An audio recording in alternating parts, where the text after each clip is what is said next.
This is the Demystifying Mental Toughness Podcast, hosted by David Charlton, and you're listening to this podcast to help you build your own mental toughness, or so that you can support other people or your clients better. Either way, you will learn more about developing this plastic personality trait that all but guarantees that you will perform better and lead a more prosperous life. On today's episode of the Demystifying Mental Toughness Podcast, I was delighted to be joined by Dr. Bob Winters, all the way from Orlando, Florida. On the episode, we discuss sports psychology and the field as a whole. We get into discussing grit and mental toughness.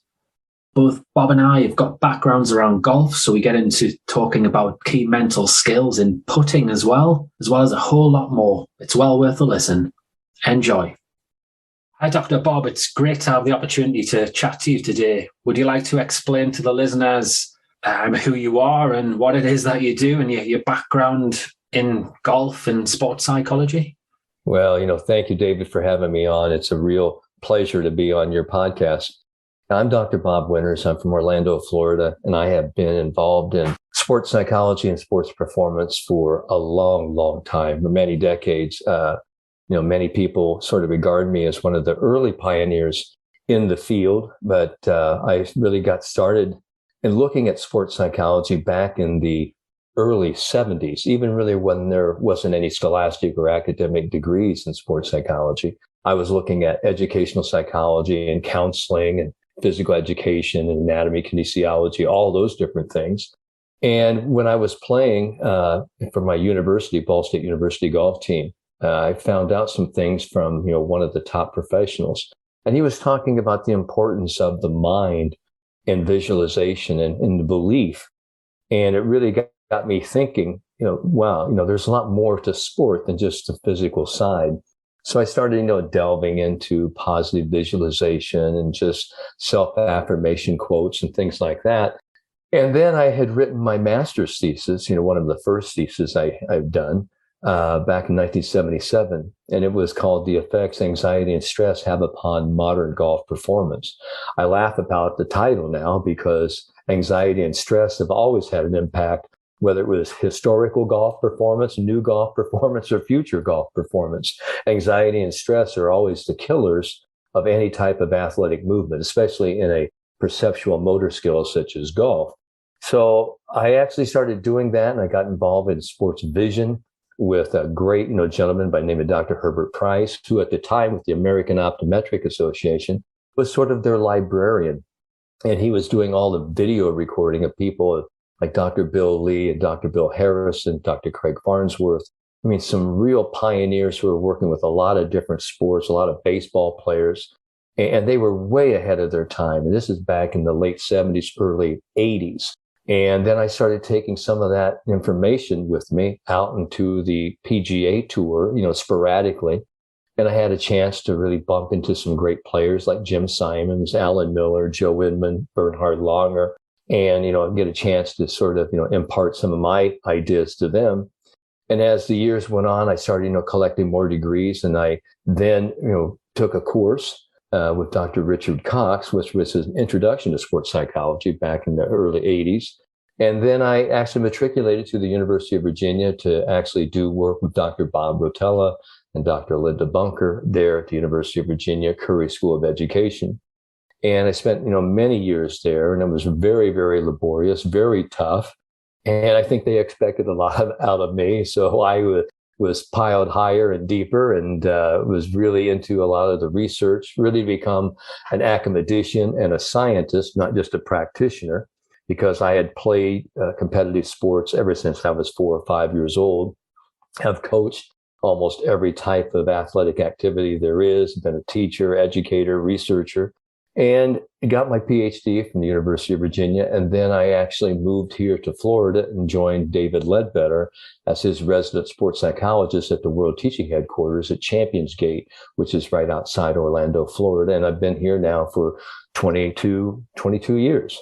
So and then the rest is history. And we've had a lot of great, people along the way. and helped, a lot of juniors, college players, developmental tour players, and all sorts of different other sports athletes and professional people, just really trying to achieve personal excellence. And that's really what, my view of all this is just helping each player, whoever they are in the world, what's their dream? Where do they want to go? Can I help them achieve it and help them get out of the cobwebs in their mind and in their bodies so they can go out and perform to their very best? And so that's kind of the 25-cent tour, David. Okay. Right, where do I take this now? There's so many different ways I could go. I'll start with, you mentioned there you do some work at Champions Gate there with David Ledbetter's Academy. Would you like to expand on that and what that role looks like on a week-to-week basis? Well, it's nice, because when I came on, with David, obviously he had known me because he had seen me a couple of times, on the PGA Tour when he was working with people like Nick Price and Nick Faldo and Ernie Els and people like that. And we kind of bumped into each other. But when he found that I had actually moved to Orlando because I wanted to actually get close to this golf mecca, and this is really at the time where the Golf Channel was located, and I wanted to, be, contributor to the Golf Channel, which I was, later in later years. And he asked me, he said, would you like to join us? We have an opening here. And, it was just, like a blessing, and, to be able, to hitch, your saddle up, with David Ledbetter, the most recognized golf instructor in the world. We have 45 different, golf academies around the world. And I sort of provide a lot of information to all of our academy instructors. And, it's every day is different, David. I mean, every person that you see is different. The story, the book, but you haven't read their personal chapters, so that's what I got to say. And every person's life is really a great novel. And it isn't that you just go in and sort of just look at them, talk to them and say, boom, I've got an answer for you. Part, of really my process is helping each person develop a personal playing philosophy. I recently read something where it says we live in one physical world here, what we call the planet Earth, but we have billions of people who are living in their own little worlds, their own little universes in that physical world, and everyone is different. So what I have found is that individual differences is huge. What may work for one person may not work for another. So in being a sports psychologist, a performance consultant, you have to be this sort of psychological and emotional detective to see really what's going on at the root core of each person. And so for me, that's my biggest challenge. And one of the things that I've been very blessed is that I have what I would consider, most people think I have a fantastic memory and I've got a creative mind, and I'm not afraid to actually just ask, crazy questions, really, where do they come from? And I don't know. It's just, and it helps people open up because you say, wow, I never really thought about it that way before. So for me, it isn't, one size fits all. Not at all. I mean, it's just one size, one tailor-made consultation for every person. So I work, with the junior golf program. I work, with the player retreats, for the short game schools. I do putting clinics. Then I do individual and group consultations there. But it's just not there at the academy. I also have, my own consulting company, Robert K. Winters, PhD. I have my own company. I'm called nationally and internationally The Confidence Doctor. I've had that trademarked because that's really what people are really looking for. When people come to see me, they're looking for some answers. And everyone, wants to talk about becoming confident. And it's a lot easier to talk about than it is to do. So that's really where we just sort of roll up our sleeves and say, okay, what is it that you want? Where is it you want to go? And I can get excited in actually going after your dream. I'm going to take you back to the 3 Ps, the personal playing philosophy that you mentioned there. So just for the benefit of the listeners here, so I'm a 2-handicap golfer. Say I wanted to, I was going to put the time in and try to reduce my handicap to a 1. How would you put this personal playing philosophy into place with myself? Well, first thing I would ask, and I've asked this, of the best players in the world, whether it was a Justin Rose or a Michelle Wie or a Lee Westwood, even if I've actually sat down with them, because they were all students of David Ledbetter and I had a chance to sit down and work with all of them. But the first question I would ask you, David, in relations to your golf, are you good? What would you tell me? Yes or no? I'm good, but I can improve. Well, say that's the whole point. That's what I'm looking for. I'm looking for that patella reflex, that knee-jerk response. Yes, I'm good. And then, it leads me to a follow-up question. How do you know that? How do you know that you're good? And what do you base, that belief of being good upon? And that kind of leads you off into a whole different, direction. I remember years ago here in America, many, many years ago, there was a great African-American baseball player by the name of Satchel Paige. And Satchel Paige played a lot of different leagues. And at that time, before he joined the Major League Baseball Association, I believe it was the Cleveland Indians, he was 43 years old when he signed his first professional baseball contract. And he was at spring practice, and some of the younger players were maybe 20, 21, maybe 19, some of the young guys, they looked at him and they said, Paige, how old are you, man? Because, we know you're not, a young person like us. And he looked at them and he says, boys, how old would you be if you didn't know how old you was? And they all started laughing because it's a great philosophy of life and age, right? He said, age is mind over matter. If you don't mind, it don't matter. And so I started thinking about that in sports performance. How good would you be if you didn't know, and I'll use a Paigeism, how good you was? And then that led me to the other question. How good would you be if you didn't know how good you could be, or you could possibly be, or how good you had to be on that certain day? So for me, it opens up, the possibilities of your mind to have no limits thinking. So what I talk about with people is personal playing philosophy. We need to get out of realistic thinking, probability thinking, statistical thinking, logical thinking almost, and get into possibility thinking. The great golfer Brad Faxon said, if you can't be great, if you just think realistically. And he was talking about putting, he was talking about golf. I mean, if you really want to become great, you can't think realistically, because everyone in the whole world, David, is going to be pulling you down and asking you questions like, who do you think you are? You're not that good. You think you can compete with him or her? And so we always have to deflect and block all of these boo birds, the naysayers, the negativity. And that's why when you see someone who is going after their dreams, they're viewed as rather eccentric. They're viewed as different. And what I'm always telling people, if a lot of people are saying, you're going the wrong way, you're different, you're not doing it right, what I found is you're probably on the right track to your own personal greatness. Yeah, no, brains are negatively biased, aren't they? So instantly, although I said I'm a good putter, a good player, the vast majority of players are going to come back and say, no, I'm average, I blow hot and cold. They're probably going to come back with that response. Yeah, and a lot of people, they have sort of what, they're confident because they do have, an acquired, sense of competence, both physical and psychological competence, meaning they have mastery of the skills, but their confidence is based on outcomes and results. And it's really what I call a bogus or false confidence, which is conditional confidence. On the condition that all my shots go straight and all my putts drop, then I will start to feel confident.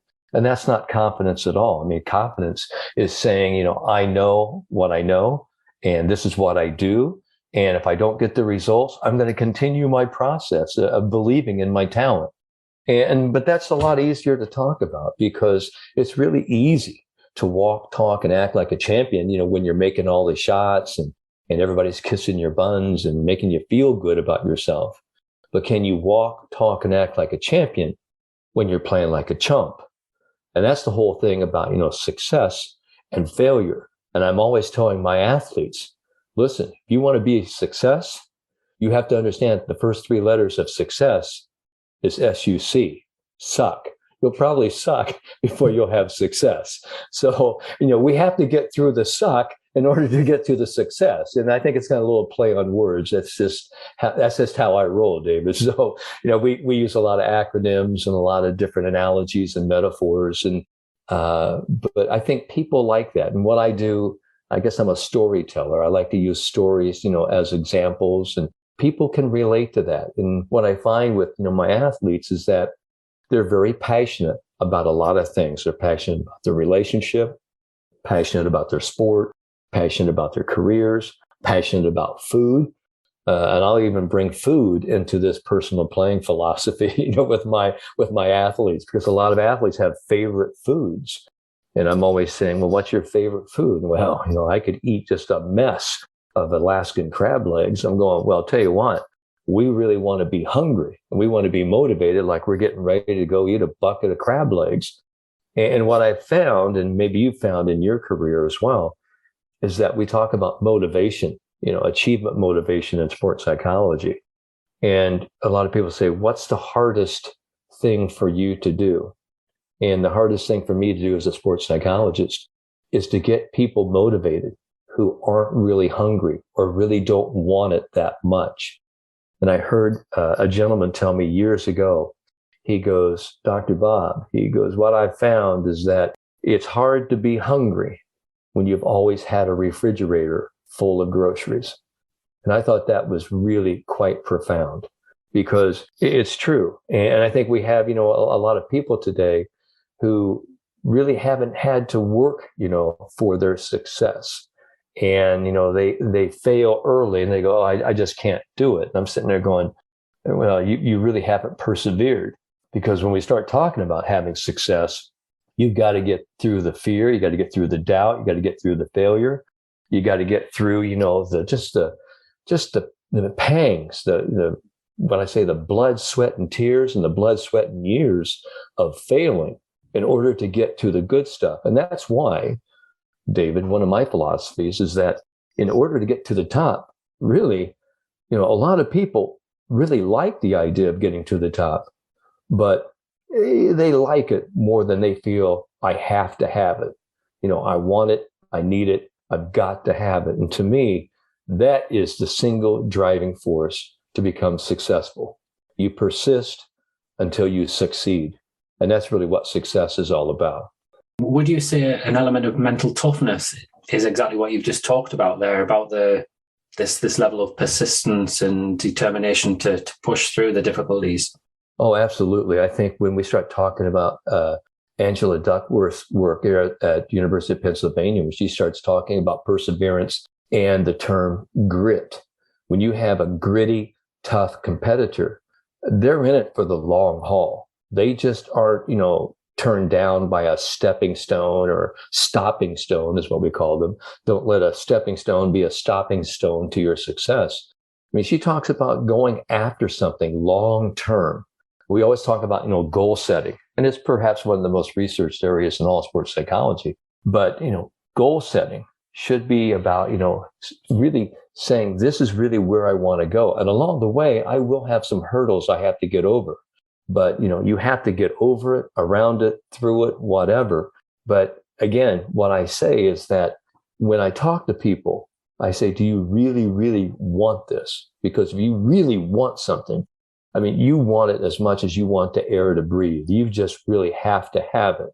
And a lot of people, like I said, really like the idea. And I've said this before, is that if you really, didn't get what you wanted out of something, you probably didn't really want it that much in the first place. You kind of like the idea. But, for me, it's just being all in 100% in whatever you're doing. And that's why I always ask, are you good? The other question is, will you give your best? Will you give your best effort today? Because we could always control that. And at the end of the day, one of the things I've been most proud of in my academic, athletic, personal growth development career is that every day I have found a new word, a new thought, a new philosophy maybe to sort of branch out to. So I'm always growing, always expanding, always trying to improve my service to other people by improving myself. In fact, when I started really getting into all the academic devices of psychology, counseling, educational research, neuropsychology, it was more about me search. And I've said this before, it isn't so much research, it was me search. I was searching for ways that I could actually accelerate my personal growth and athletic development. I wanted an edge. And that's why when people come to you or they come to someone like me, they're looking for that performance edge. And you have to be able to give them something maybe new, or maybe, said in a different voice, a different way, but something that resonates with them, that they can really just grab on and chew and go, wow, that makes sense to me. You've talked a lot about golf there, I suppose, in terms of the level of perseverance and the grit. But just thinking about your own work and your own career as well, to be a sports psychologist and to be successful, you've got to have that, again, that will and that real drive and passion as well to go through the difficult periods. Well, there's no doubt. I mean, and that's what, one of the things you and I were talking about earlier before we came on, is that I think we have a lot of Johnny-come-latelys or new people to the party, and God bless them all, because I want them to help people as well. But my road, was very challenging, very difficult. And I went for years working, other jobs, but also at the same time improving, staying up to 2, 3 o'clock at night, just reading and developing, the whole vocabulary and the acumen, to really become a great sports psychologist. And not too many people see that. A lot of people see, the glitzy, the bling, that must be fun, to be working with athletes every day. But I think what, most people fail to realize is that most of us, as yourself, we've worked extremely hard, and it was tough for a lot of us. And, this isn't an easy field. I mean, it's a very dog eat dog. There's a lot of people out there right now who are, who are putting out the shingles and say, hey, I can help you. I can do this. So we have a lot of information, and a lot of mountebanks, and a lot of charlatans, a lot of, again, Johnny-come-latelys. And it's not that, they're not helping people, but, really to say, this is really what you need to do, and have some level of credibility and expertise, based on years and years of experience and hundreds, if not thousands, of case studies and athletes you've worked with. That's a totally, different, ball of wax right there. When you start talking, you're not comparing apples to apples. You're comparing apples to grapefruits. So I think that's, the one thing is that, there is a lot of great information out there, and whatever information that you glean that helps you, I think, that's fantastic. But as we were talking about, working individually, one-on-one, or in group consultations, one of the things I have to take a look at is if someone's talking to me, I look at them not just face value. I'm looking at intent, affect. I'm looking at north, south, east, west. I'm asking a lot of different questions, because it's really looking at like peeling an onion. You're peeling off the layers, trying to get to the core. What's the core root? What's going on with this person? Why did they say that? What was their intention? Did they mean to say that? And as you know, in your work and my work, really what happens at the end of the day, you've been working with someone, spending time with them, either on the golf course or athletic field, on the ice rink, wherever.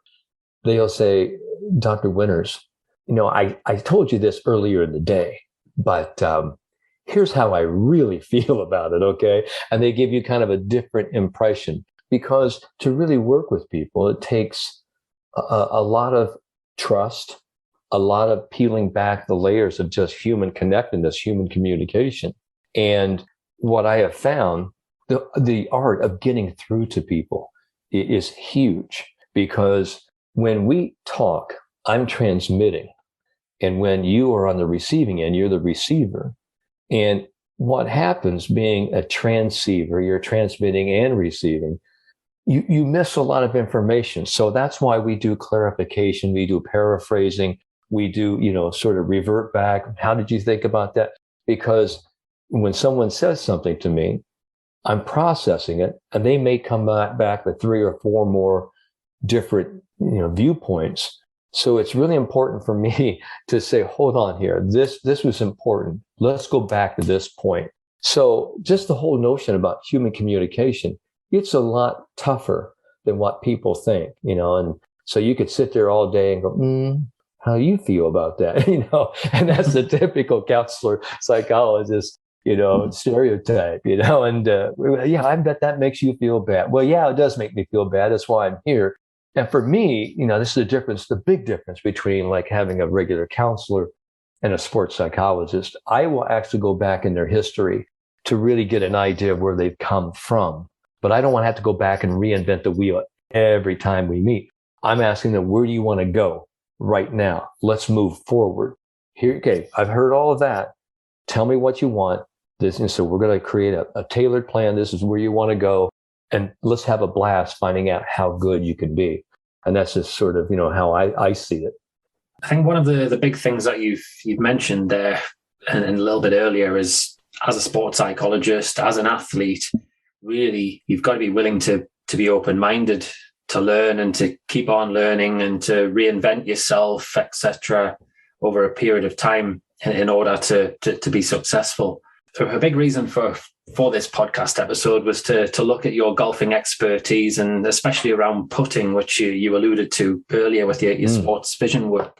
So can I just tap into some of these mental keys of putting that you've come up with? I know you've got a list of 10.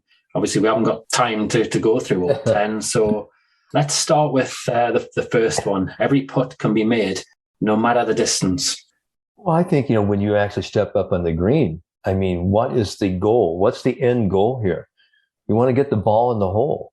And no matter the putt, no matter the distance, I happen to believe that every putt, it's capable of being made. Now, if you want to be realistic, you want to have statistical analysis on this. You can say this is a 44% make, percentage. You can't be thinking that way. You can't be thinking realistically or statistically if you want to become a great putter. You have to be able to step up in every putt and go, there's a hole there. I know gravity, I know physics, and here's really where the ball roll line needs to be. And you step up there and you actually roll it in with the intention of the ball going into the hole. I even said one time at a PGA conference, they said, is there a putt that cannot be made? I said, on a putting green, yes. It's the one green where the superintendent and the greenskeeper has not cut a hole in that green. There's no way for that ball to go into the abyss if there's not a hole there. And the greatest example of this, David, and you being, a great golfer, with a 1 or 2 handicap, you're a hell of a player. That just goes without saying, is when Arnold Palmer, Johnny Miller, Tom Watson, and Jack Nicklaus were doing a benefit up at Benton Harbor Shores in Michigan in the USA. And Jack and Tom were taking Johnny Miller and Arnold Palmer. And it was on the 10th hole of Jack's newly designed golf course, the opening day. And it was a par 5, but it was 150 foot green, from maybe it was 120 yard green. It was just a massive green. So Arnold Palmer had actually hit this putt up the hill, and the putt almost came all the way back to Johnny Miller. And Johnny Miller was there, and he had a pitching wedge on the green, and he was going to pitch the ball. And Jack, who was designer on the opening day, is going, no. He goes, don't use the wedge. And Johnny goes, well, I can't get it there with the putt. And Jack said, well, you can putt it. And he goes, no, I can't. He goes, you want me to show you how? And it's on YouTube, and it's one of the most iconic videos ever. Jack comes without really looking. He drops the ball down. He's 120 feet away from the pin. His caddy is tending the pin. Jack takes a couple looks, whacks the ball up there, and the ball goes into the hole. The crowd goes crazy. And Johnny Miller sitting there just laughing, going, well, if that ball didn't go into the hole, it would have gone 10 feet by. I'm sitting there going, hold on here. Johnny Miller, was really just trying to, explain how that putt really didn't happen, but it just happened in front of him. And one of the things I say, and I've met Johnny Miller. I worked with Johnny Miller Jr., his son. He's a great player. And he had, putting, issues later on in his career. And he won a couple of times with those putting issues. Obviously, just, a fantastic player and commentator. But as I looked at that group, here you had Jack Nicklaus, who won 6 green jackets at Augusta. Arnold Palmer had 4. Tom Watson had 2 or 3 green jackets. I'm not sure which. I think he has 2 or 3. Johnny Miller had none. And, for me, that's the whole notion about, possibility putting, is that you have to step into every putt. This is possible. Now, you can't sit there. That doesn't mean you're going to go gunning for that putt. You're not going to actually, say, well, I'm going to make it and run it, 15 feet by. But you have to start, with, this one premise, this putt can be made, because that's really what I want to do. Not just to get it close, not just to slobber it up there, but in order just to step up in there and make that putt. And so that's really where we start, with rule number one, which leads me into rule number two, is that every putt, yes, can be made, and every putt deserves to be made. Meaning, no matter if you got a 5-inch, 5-foot, 50-footer, that putt deserves a great intention on your part. And that's really what great focus is. It's comprised of attention, the energy you're putting into it, and your intention. What is it that you want to do with this putt? So when you have this great focus on every putt you step into, you're giving that putt its due, its right merit. So every putt you step into, I believe I can make it, and this putt deserves to be made. And I think that's a really good place to get people, because I think a lot of people just step into a putt and go, let's just see if we can get it close. Let's just see if I can just cozy it up there, instead of saying, hey, this thing can be made. So we're turning up the intention volume a little bit, and sort of this willingness to make versus, boy, I hope I don't miss. And really, obviously we're talking about putting. That could be, you could be standing on a tee shot as well, couldn't you? You could have an iron in your hand. It's all very much the same. You could be playing a different sport, soccer or something. Yeah, being open-minded and seeing. Well, I think so, David. And one of the big things, that you're talking about, hopefully I can, get some information from Dr. Bob Winters today, the confidence doctor. One of the things I would say is I would always love to have my players go out and, someone like yourself, you and I go out and play.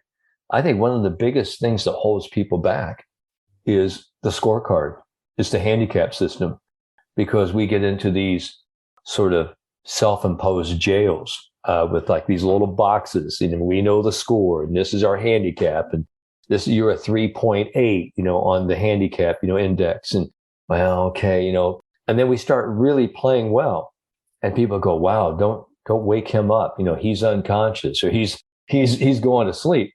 And that's the whole point. People say, wow, he's playing, out of his mind. Well, you may be playing out of your mind versus having that self-imposed restriction system that says, boy, I'm not supposed to be this good. But if you didn't know how good you were doing or how good you were supposed to be, it comes back to where we started. How good would you allow yourself to be? So I think that's what's happened so many times in my playing career. And I have played at every level, and amateur, collegiate, and professional. And I still do US Open, qualifying, US Senior Open qualifying. The point of it is that, yeah, I get nervous. I get anxious. I have this wantism, this triosity. But now over the years, I've sort of developed, a new level of thinking. And that is, when I go play, how much enjoyment can I get from just finding out how good I can be? And if I make 2 or 3 birdies in a row, well, let's make one more. So I don't even say this is, for my 4th birdie in a row. I always tell myself something that I heard a guy say years ago: 1 in a row, 1 in a row, and I'll just keep going 1 in a row, and I'll keep actually putting them like stringing pearls, one after one after one, until I'm done. And it's funny because I've used that philosophy with a lot of my athletes, and boy, they go, wow, I just really never realized the value of one, because I've always been taught, make birdies, look at the score, look at the leaderboard, know where you are. And I think, one of the things that we really have to get players to do, and it's a life skill as well, is to make every moment count, giving a great effort into every moment, living your life. And what they don't tell you, when you're born, when we're young, we feel like we have the world, by the tail, and that we're going to live forever. And someone like myself, who's kind of on the back 9, okay, with his foot on the cart buggy, on the brake, all right, trying to stop it. You realize that the most precious element you have in this world is time, because it waits on no one. And it really just, takes a lot. I can't remember, I think it was Mike Tyson, the great, United States, boxer, who said, 2 too old, too soon, too late, smart, right? Because by the time you learn the stuff you need to use, you're too old to really use it effectively. And so there's an Austrian proverb that says the craft, takes so long, to learn in order to do it well. And for me, as I think about it now, that has got to be one of the best qualities or attributes that I have, is that after all these many, many years, decades of playing sport, coaching sport, teaching, studying, researching it, being an educator and a sports psychologist, and a confidant to, a lot of great players all over the world, is that I'm getting better now, at my age, and because, once you think you know everything, we're still growing and we're still being very, very effective. And so we always talk about, there's a new wave of golf people, a new wave of sports psychologists, a new wave. Well, yeah, and they're young, they've been trained, but there's no substitute for years and decades of experience, of wisdom and insight and anecdotal and experimental stories.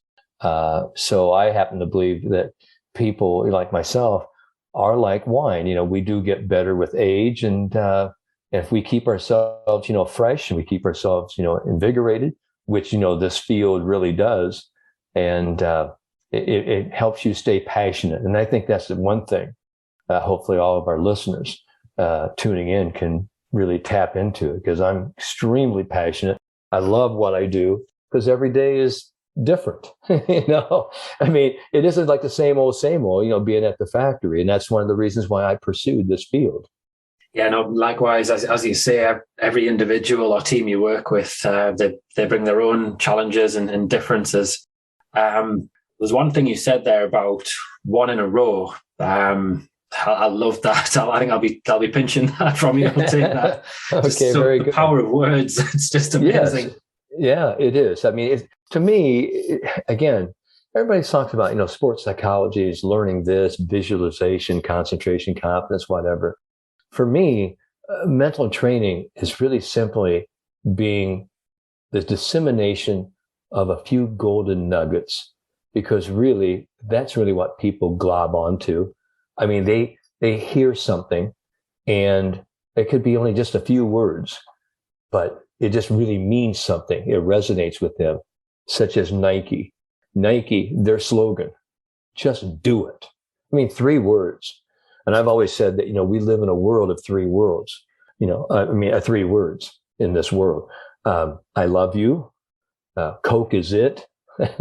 Just do it. Go to hell. I mean, it's just 3 words. And there's a lot of different ways you use those 3 words, but they're very simple and direct. And so my whole thing, for all of my athletes, is that I always tell them, I can handle this, whatever that is, just 4 little words. I can handle this, accept it, adapt to it. Let's go on. Let's be great. And that's really the big question that every one of us has in this world, because doubt is the number one performance interference, whether you're on the athletic field, in the classroom, in the boardroom. Do you really believe in your talent? And do you really believe that good things are going to happen? And so that's why I'm always asking people and always challenging them. Do you really believe in your talent? Because if you don't believe it, in the middle of the word believe is an I-E. It's a lie, because you cannot lie to yourself. You can lie to the whole world. You can put on a mask and fake it till you make it, but that's a lie. And I've never really liked that word either, fake it till you make it. I always say do it until you become it. And you really stay, on task on that. So that for me is just a really big part of it. I know I digress from some of the questions that you asked, but that's really how how I roll, I guess. It's just sort of, I get on this pulpit and start, preaching the gospel of a great mindset. Yeah, no, I've really enjoyed the conversation, Bob. Obviously I'm conscious of time. You mentioned 3 words. I'm going to switch it to 3 takeaways. What can you give the listeners 3 key takeaways from our conversation? Well, I think the first thing is that you have to be true to your inner voice. I mean, the whole world is going to say no to you. You can't do it. But you've got to say, this is what I want to do. This is who I am. This is really where I want to go. I mean, no one gives you a life manual, how to live your life and how to where you want it to go. I mean, for even myself, I mean, I was just a little boy, came from a small town in the middle of rural Indiana in the United States, a little farm town.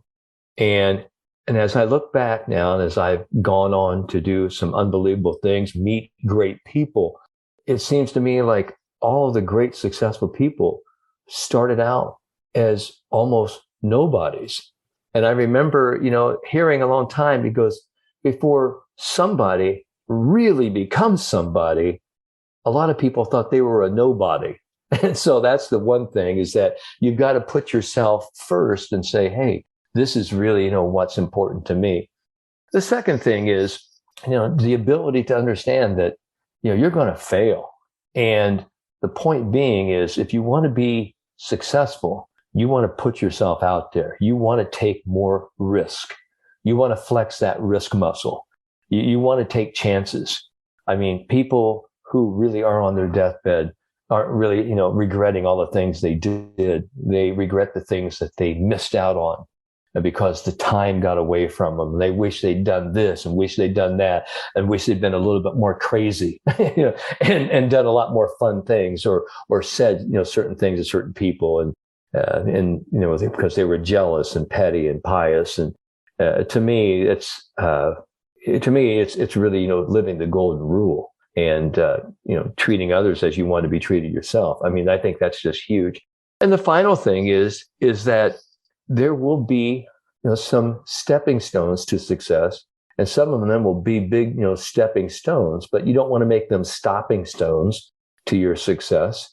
You just want to keep on going. There's going to be a way for you to get there. Now, when people ask me, am I going to be successful? Am I going to make it on tour? Am I going to make it, to the Olympics? I don't know. I mean, I don't have a crystal ball. I mean, I'm not godlike here. And people say, well, you can judge talent. And I go, I don't really judge talent at all. What I look at is, I look at, human beings. I look at their motivation, and I don't really have a monitor, but I really look at people's desire and their heart. It's hard to measure that.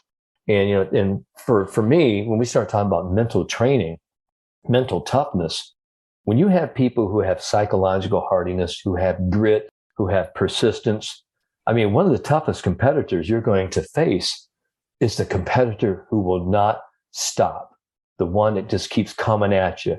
I mean, you've got to either put them down or you've got to actually get in front of them yourself. I mean, because they have nothing to lose and they really, really want it. And I remember, talking with, the great baseball player from the United States, Mike Schmidt, and he was talking about him and another little boy were actually going after a ball that had been hit a home run at a Major League Baseball game. And he and this other little boy both had a handle on this ball. And this is really where I thought, this is a great, analogy, a great story. And they were fighting. They were down in the bleachers and they were pulling it. And Mike said he really wanted that ball. He wanted it more than anything. But he said that other little kid, he had to have it. I mean, he went maniacal. He went nuts and he took it from me. And he goes, and that's when I really learned, do I really, really want something so bad that I have to have it? And for me, that's really what, great people do. Entrepreneurs, businessmen, athletes, show business people, they don't care what anybody else thinks. They care what they think about themselves, and they're true to it every day. And every day they go out. Do they play to play great, or do they play not to screw up or embarrass themselves? And the great performers always play and make the choice to play great. It's a tough choice, and sometimes it's tough to do that.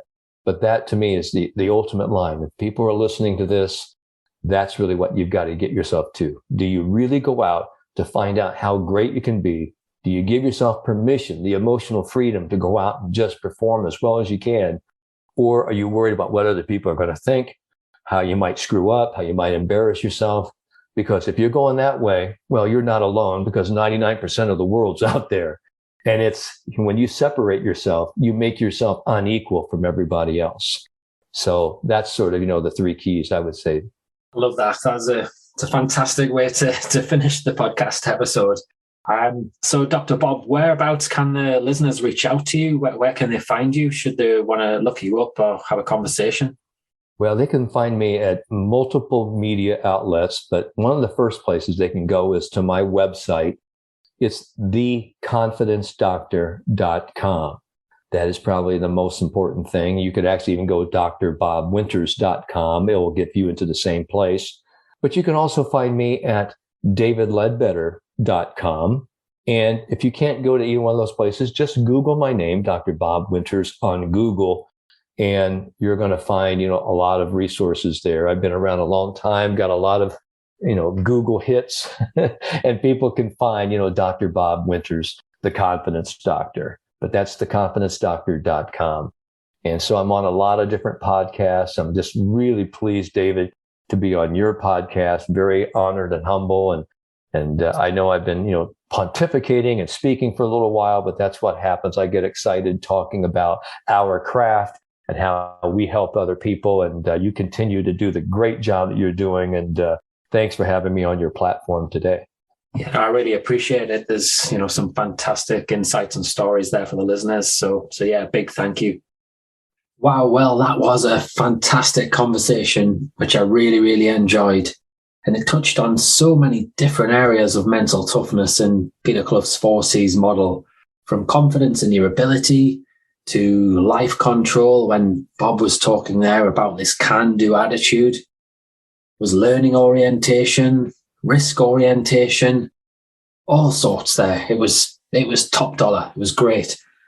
What I'm going to do, though, is just quickly summarize a little bit about risk orientation and just get you to ask yourself some questions. So, as Bob alluded to, it is very easy to play things safe, especially when you're challenged or you're under pressure. So, as a golfer, for argument's sake, what you might want to do to be able to see things a little bit differently, to be able to free yourself up, is rather than looking at the golf course or the scorecard as in there's 18 holes, you might want to just chunk it down to one hole and then break it down to one shot. So all you're asking yourself is, what is my job on the next shot? Simple as that. And then if we're looking at sports psychology as a whole, I know there's quite a few different trainee sports psychologists who listen to this show. It might be, if you're thinking ahead to the next 12 months, the next 2 years of your supervised practice period, you might be thinking, well, what am I going to do? What opportunities am I going to apply for? What different bits of training am I going to look at? Why don't you just, again, break it down from 2 years to 6 months to 3 months to then the next month? What is it you're going to do? And then really fire away your CV off in different directions or apply to go on to different courses. Again, that might just actually free you up to be able to do something as opposed to procrastinating, which can be very, very common when you've got a big challenge on your hands. I hope you've enjoyed this episode. Please do leave a 5-star review if you wish in Apple. I'd be really, really grateful. The more positive comments, the more positive feedback, the more Apple likes the podcast, and that means it goes on and builds up some positive momentum so we gain more listeners and more traction, which ultimately is what I'm all about as I look to try and make a positive difference in people's lives, one listen at a time.